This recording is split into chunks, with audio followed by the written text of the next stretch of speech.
할렐루야. 하나님 12시도에 나오신 여러분들 주님의 이름으로 사랑하고 축복합니다. 오늘 우리에게 주신 하나님 말씀은 요한복음 4장 43절로 54절까지 말씀입니다. 그 중에서 47절, 48절 두 절만 함께 읽도록 하겠습니다. 그가 예수께서 유대로부터 갈릴리로 오셨다라는 것을 듣고 가서 청하되 내려오셔서 내 아들의 병을 고쳐 주소서 하니 그가 거의 죽게 되었습니다. 예수께서 이르시되 너희는 표적과 기사를 보지 못하면 도무지 믿지 아니하리라. 아멘. 예수님께서 공생의 기간에 많은 기적을 보여주셨다는 것을 우리가 잘 알고 있습니다. 그런데 그 기적의 현장들을 가만히 보면 그 기적을 본 사람들 중에는 예수님이 기대하시는 믿음의 어떤 성장들, 믿음을 보여주는 그런 이들이 있는가 반면에 그러지 못한 사람들도 있었다라는 것을 우리는 알 수가 있게 됩니다. 오늘 본문은 왕의 신하가 등장을 하는데 그 왕의 신하를 통해서 그 왕의 신하가 경험하는 기적들을 소개해 줌을 통해서 오늘을 살고 있는 우리들에게 참된 믿음의 핵심이 무엇인지에 대해서 다시금 생각해 보고자 합니다. 예수님께서 기대하시는 믿음에 대한 이야기라고 저는 생각을 합니다. 그래서 그 말씀들을 함께 나눠보기 원하는데요. 예수님께서 갈릴리에 이제 돌아오시자 그곳 사람들이 예수님을 열렬히 환영했습니다. 그 예수님께서 손수 선지자가 고향에서 존경받지 못한다라고 말씀을 하셨는데 그 말이 무색하게 또 다른 상황이 전개가 됩니다. 이것이 이 흐름을 갖고 읽으면 이게 갑자기 왜 이렇게 갑자기 반전이 일어나지라고 생각을 할 수가 있는데 이것은 아마도 요한복음의 특성이 예수님의 권능, 하나님 되심을 절대적으로 강조하고 있기 때문에 이러한 전개가 너무나 당연한 사실을 저자가 의도했다라고 볼 수가 있습니다. 그렇게 저자는 갈릴리 사람들이 예수님을 환영한 사실을 통해서 예수님이 우리의 왕이시고 환영받아 마땅한 분임을 보여주고 있는 것입니다. 그리고 곧이어서 왕의 신하를 소개하고 있습니다. 아마도 그 열렬하게 환호했던 그 무리와는 다른 특별한 무언가가 이 신하에게 있었던 것으로 보입니다. 그리고 공교롭게도 예수님이 왕이시다라는 당연한 사실 뒤에 왕의 신하의 이야기가 펼쳐진 것으로 봤을 때 우리는 이 신하의 행동을 주목할 필요가 있는 것입니다. 왜냐하면 오늘 살고 있는 우리 모두가 살아계신 하나님 왕의 신하들이기 때문입니다. 왕의 신하들이 어떠한 믿음의 행동을 가져야 하는지에 대해서 오늘 이 말씀을 통해서 한번 확인해 보기를 원합니다. 말씀을 이렇게 묵상해 보니까요. 예수님을 환영했던 사람들 중에는 어떤 그 기적에만 관심을 기울이는 사람들이 많았던 것 같습니다. 그런데 왕의 신하는 좀 달랐습니다. 그는 주님이 기대하시는 믿음을 보여줍니다. 왕의 신하는 죽어가는 자신의 아들의 병을 고치기 위해서 예수님을 찾아왔습니다. 예수님은 아들의 치유를 간곡하게 간구하는 그에게 아들이 살았으니 돌아가라 라고 말씀을 하십니다. 여러분, 이 말씀에는 우리 구주 예수 그리스도의 권위와 능력이 담겨 있는 줄로 믿습니다. 이 말씀을 들은 신하는 아무런 의심 없이 예수님의 말씀을 믿습니다. 이 부분은 이렇게 볼 수도 있습니다. 왕의 신하는 예수님이 행하신 기적의 결과를 보고 나서 믿기로 결심한 것이 아니라 기적이 일어나기 전에 예수님의 말씀을 듣자마자 믿음을 고백했다라는 사실입니다. 사람들은 크고 작든 기적을 보고 싶어 합니다. 우리의 인생에 다양한 필요가 있기 때문에 정말 우리 살아계신 하나님이 직접 개입하셔서 우리들의 문제들을 정말 기적 같은 방법으로 해결해 주시기를 소망합니다. 물론 우리 주님께서는 기적 같은 방법으로 우리에게 응답하시기도 하십니다. 그러나 기적에만 의존하는 믿음은 결국 실망과 불평으로 이어지게 되어 있습니다. 우리가 이스라엘 백성들을 많이 교훈 삼는데요. 이스라엘 백성은 광야에서 놀라운 하나님의 기적을 보면서도 늘 불평하고 늘 원망을 하게 되었습니다. 눈에 보이는 기적을 따르는 것은 어떤 의미에서는 참된 믿음이 아닌 것입니다. 하나님은 오직 그분의 말씀에 집중하고 그 말씀에 대해 흔들리지 않는 믿음을 기대하신다라는 겁니다. 여러분, 소원하기는 기적 자체를 기대하는 것이 아니라 기적을 베푸시는 주님을 더욱 신뢰하시길 바랍니다. 그래서 그분께서 말씀하시기 전부터 믿음으로 순종하는 우리가 되기를 소원합니다. 의심하지 않으셨으면 좋겠습니다. 우리 주님은 하나님이십니다. 그분은 모든 만물의 주권자이십니다. 그분의 위치와 그 권능을 제대로 우리가 인식할 때에 우리는 비로소 온전하게 순종하게 될 것입니다. 보세요. 신하는 아들이 살았으니 돌아가라 라는 예수님 말씀을 믿고 집으로 돌아갑니다. 이것이 이게 뭐지? 라고 하는 어떤 반신반의한 모습으로 자신의 판단이나 생각을 가지고 어떤 따져 묻거나 뭔가 불확실한 모습으로 돌아간 것이 아니라 그 모든 것들을 내려놓고 예수님의 말씀을 순종한 것입니다. 예수님께서 이루실 것을 믿고 신뢰하고 나아갔다라는 겁니다. 그리고 돌아가는 길에 우리가 같이 오늘 읽지는 않았지만 오늘 본문의 내용을 보면 아들이 낳았다라는 것을 알게 됩니다. 그리고 성경에 기록하기는 그 타이밍이 예수님이 말씀하신 그 순간이었다라는 사실입니다. 이미 예수님을 믿고 신뢰하는 신하에게 더 큰 은혜가 임했다라는 것을 우리는 보게 되는 것입니다. 놀라운 기적을 결과로 맞이하게 된 것입니다. 여러분 어떠십니까? 이러한 믿음 갖고 싶지 않으십니까? 이러한 기적을 체험하고 싶지 않으십니까? 믿음은 순종에서 시작된다는 사실을 다시금 깨닫게 하는 말씀이라고 저는 믿습니다. 눈에 보이지 않는 상황 속에서도 하나님의 말씀을 붙들고 순종하는 것이 믿음의 진짜 모습입니다. 그런데 여러분, 이 믿음의 순종, 이 결단은 결코 만만치 않습니다. 쉬운 것이 아닙니다. 여러분, 우리가 믿음의 선조들의 기록들을 이렇게 보게 되면 가나안 땅을 정탐했던 사람들의 이야기가 떠오를 것 같습니다. 사람들 대부분이 오늘을 살고 있는 우리들보다 더하면 더했지 결코 뒤처지지 않는 믿음을 통해 하나님을 믿었던 이들입니다. 믿음의 여정을 꽤 오랜 기간 걸어온 이들이고 하나님께서 직접 보여주신 기적도 체험한 그런 이들이었습니다. 그런데 하나님의 말씀을 믿지 않고 순종하지 못한 모습을 우리는 보게 됩니다. 순종뿐만인가요? 하나님을 원망하는 죄까지도 범하게 되는 것을 우리는 보게 됩니다. 그들은 자신의 눈으로 본 대로 판단했고 그 판단을 하나님의 약속보다 더 신뢰했었던 순간들이 있는 것입니다. 여러분, 오늘날 살고 있는 우리는 어떤 합리적인 사고나 이성적인 판단을 추구하는 시대를 살아가고 있습니다. 인간의 이성을 모든 사고의 중심에 놓고 있습니다. 이 인본주의의 모습이라고 볼 수 있는데 결코 우리의 신앙 안에서의 믿음의 범주 안에서 보았을 때 절대 올바른 방법이 아닙니다. 우리는 우리의 한계를 인정하고 하나님이 그 너머에 계시고 그 너머에서 역사하시는 분임을 인정해야 할 줄로 믿습니다. 우리는 오랜 신앙생활에도 불구하고 때로는 믿음이 성장하지 않아 답답해하기도 합니다. 아이고 그러면서 말이죠. 사실 우리는 하나님의 말씀보다 우리의 생각과 판단을 따를 때가 더 많이 있게 됩니다. 가만히 보면 이것이 어떻게 보면 하나님의 은혜일 수도 있고 어떻게 보면 사단이 우리를 방해하는 것이라고도 생각되는데 그렇게 우리의 생각과 판단을 따르는 여정을 살아가도 그 모습이 크게 드러나지는 않는다라는 겁니다. 그 부분을 우리가 한번 스스로에게 질문을 던져봤으면 좋겠고요. 이러한 우리에게 오늘 살펴본 왕의 신하는 믿음이 성장하는 방법을, 믿음을 또 지켜나가는 방법을 가르쳐 주는 것입니다. 그것은 예수님의 말씀을 전적으로 믿고 순종해 보라라고 권하고 있는 것입니다. 믿음의 순종이 깊어질수록 우리는 주님의 권능을 더 확실하게 맛볼 것이고 그 경험을 통해서 우리의 믿음이 더 크게 자라날 줄로 믿습니다. 여러분, 믿음이 없이는 하나님을 기쁘시게 할 수 없습니다. 우리가 이러한 믿음으로 하나님께 나아갈 때에 하나님의 크고 놀라운 권능을 경험하게 될 줄로 믿습니다.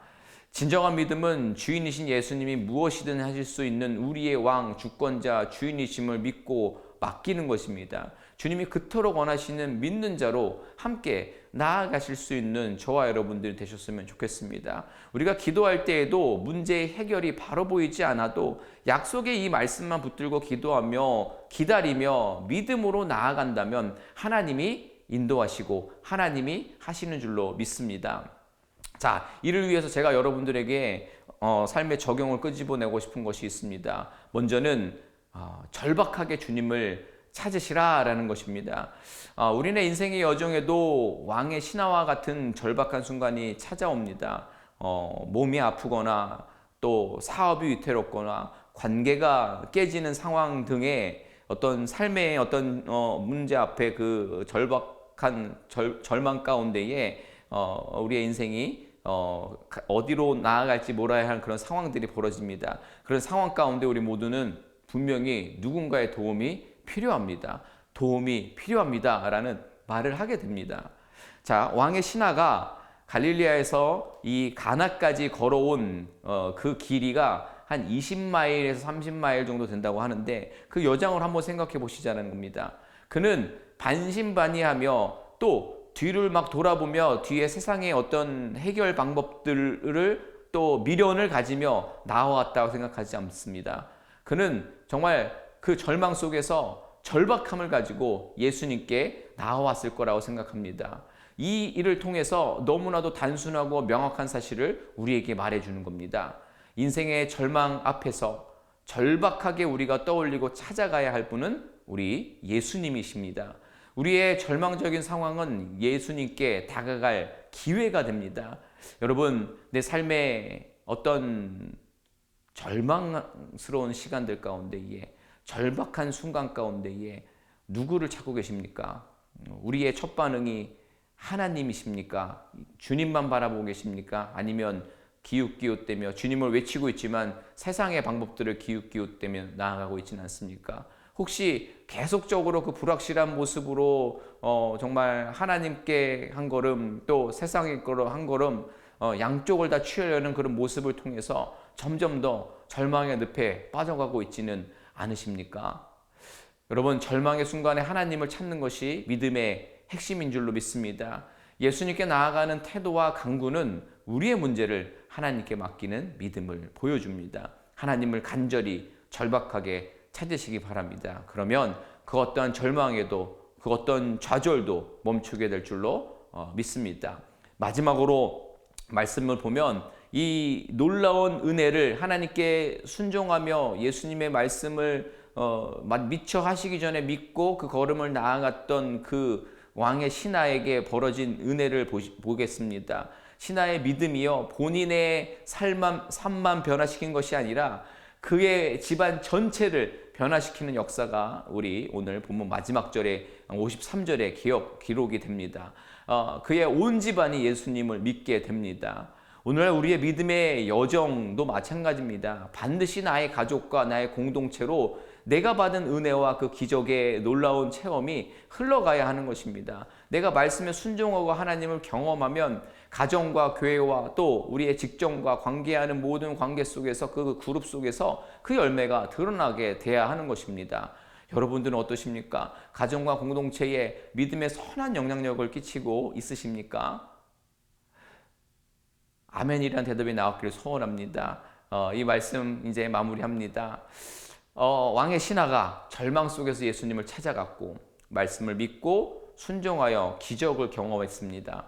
우리의 삶에도 동일한 원리가 적용됩니다. 절망은 하나님을 만나는 기회입니다. 말씀은 우리의 삶을 변화시키는 시작점이 됩니다. 순종하는 우리의 믿음은 개인의 문제는 물론이거니와 우리의 가정과 공동체를 변화시킵니다. 그것이 바로 기적이고 은혜 위에 은혜인 줄로 믿습니다. 이 말씀 우리 기억하면서 오늘 우리에게 허락하신 하나님의 기적을 사모하고 그 기적을 체험하게 해달라고 주님 앞에 우리 기도하며 나아가도록 하겠습니다. 기도합니다. 하나님, 오늘 말씀을 기억하며 나아갑니다.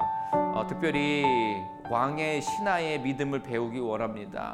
그래서 하나님 말씀을 믿고 순종하며 때로는 그것이 나의 판단과 경험과 너무나도 상이한 것 같아도 그것을 붙들고 나아가는 그 왕의 신하의 모습, 결국 우리의 왕은 우리 예수 그리스도 한 분뿐이고 우리는 그분의 종임을, 그분의 명령에 순종해야 하는 존재임을 다시 한번 고백하며 그분께 모든 삶의 문제를 맡길 수 있는 우리들 되게 하여 주시옵소서. 또 어떤 삶의 절망이 있습니까? 절박하게 하나님만 신뢰하며 나아가는 우리 되게 하여 주시옵소서. 그래서 정말 죽어가는 아들이 고침받은 왕의 신하처럼, 그리고 그의 또 그 결단을 통해서 아들뿐만이 아니라 모든 아버지 가족이 하나님을 믿고 정말 구원의 여정으로 정말 생명의 자리로 그들의 자리를 인도한 그 놀라운 은혜가 우리들의 삶 가운데에, 우리들의 공동체 가운데에, 우리의 가정 가운데 있게 하여 주시옵소서. 우리 한 번 더 기도할 때 연약한 지체들을 위해서 기도하기 원합니다. 우리 육체의 가시로 어려움 당하고 있는 이들, 그리고 삶의 여러 가지 문제들로 지금 좌절한 이들, 그래서 또 가정이 깨진 이들, 그리고 관계가 깨어진 이들, 또 어떤 멘탈이 깨어지고, 또 더 나아가서 이런 일들로 인해서 믿음이 지금 깨어진 이들 가운데에 하나님 만나 주셔서 하나님이 위로해 주시고 또 치유해 주시고 또 새로운 시작을 허락해 주시기를 소원하는 마음으로 우리 함께 기도하도록 하겠습니다. 기도합니다. 하나님, 이 시간 우리 연약한 지체들을 주님께로 올려드립니다. 주님, 우리에게 하나님께서 늘상 허락하시는 우리의 마음들을 사랑의 마음들을 품고 나아가기를 원합니다. 주님, 특별히 연약한 지체들이 있습니다. 그리고 또 삶의 여러 가지 문제로 인해서 연약한 이들이 있습니다. 그들의 삶을 주님께서 붙잡아 주시옵소서. 주님만이 주실 수 있는 위로와 평강과 또 주님의 만지심으로 온전한 나음이 있게 하시며, 또 삶의 절망 가운데 있는 이들 가운데, 무너진 삶의 어떤 상황 가운데 있는 이들 가운데에 주님께서 새로운 시작과 또 새로운 시작과 새로운 생명을 저들 가운데 허락하여 주시옵소서. 그래서 모든 것들이 치유되어지고 새롭게 시작되는 놀라운 은혜를, 더 이상 또 어떤 깨어진 상태로 있는 것이 아니라 다시 시작하고 다시 단단해지며 다시 온전하게 하나님의 믿음과 또 삶의 부분들을 채워나갈 수 있는 저들 되게 하여 주시옵소서. 하나님, 오늘 말씀을 통해서 우리가 다시 한번 우리의 믿음을 되돌아보기 원합니다. 주님, 우리가 하나님 믿노라 하면서도 어떤 문제 앞에서 세상의 해결 방법들을 기웃기웃대며 하나님 말씀에 온전히 순종하지 못한 모습에 혹시 있지는 않았습니까? 오늘 말씀을 기억하며 특별히 왕의 신하의 이 순종의 행동들을 기억하며 바로 저거구나, 우리도 종의 모습으로, 신하의 모습으로 왕의 명령에 온전히 순종하며 나아가면 그분께서 놀라운 생명도 주시고 기적의 은혜를 주시는구나 라고 믿고 나아갈 수 있는 오늘의 시간 되게 하여 주시옵소서. 또 소원하기는 우리가 믿음에 그렇게 걸음을 내디딜 때에 우리의 구원의 문제뿐만이 아니라 또 우리의 가족과 또 우리 공동체의 구원의 정말 수까지 주님이 허락하셔서 죽어가는 모든 심령들을 생명의 자리로 옮기시는 것을 우리가 소망하기 원합니다. 주님, 우리의 변화됨을 통해 나와 우리의 가정과 우리의 모든 사랑하는 이들과 공동체에 주님의 놀라운 구원의 은혜를 허락하여 주시옵소서. 또 연약한 이들을 위해서 기도했습니다. 하나님께서 육체의 가시와 또 삶의 가시들로 힘겨워하고 있는 모든 이들의 삶 가운데에 주님께서 만져주시고 또 위로해 주시고 또 주님께서 힘 불어넣어 주셔서 주님의 권능으로 다시금 일어서고 또 무너진 모든 것들이 세워지고 또 주님만이 주실 수 있는 새로운 시작이 저들의 삶을 지탱케 하시며 또 저들이 소망의 오늘과 내일을 살 수 있도록 주님 은혜 베풀어 주시옵소서. 감사하며 예수님의 이름으로 기도드립니다. 아멘.